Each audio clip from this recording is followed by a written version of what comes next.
पोलिसांनी दिलेल्या माहितीनुसार भुतडा हे मोती नगर इथे राहतात.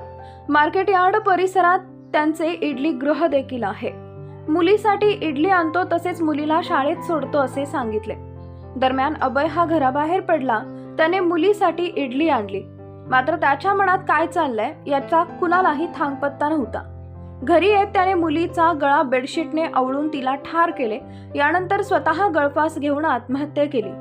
दरम्यान पुण्यात देखील अशीच घटना मंगळवारी उघडकीस आली होती. पिंपरी चिंचवड येथील थेरगाव इथे एका वडिलांनी आधी आपल्या 7 वर्षीय मुलीची गळा आवळून हत्या केली, तर यानंतर स्वतः गळफास घेऊन आत्महत्या केली. भाऊसाहेब बेद्रे वय वर्ष 43 असं आत्महत्या केलेल्या वडिलांचं नाव आहे. तर राजनंदिनी भाऊसाहेब बेद्रे वय वर्ष 7 असं खून झालेल्या 7 वर्षीय मुलीचं नाव आहे. वाकड पोलिसांनी घटनास्थळाचा पंचनामा केला असून घटनास्थळी त्यांना भाऊसाहेब यांनी आत्महत्या करण्यापूर्वी लिहिलेली चिठ्ठी आढळली. यात त्यांनी आर्थिक विवंचनेतून हे पाऊल उचलत असल्याचं लिहिलं.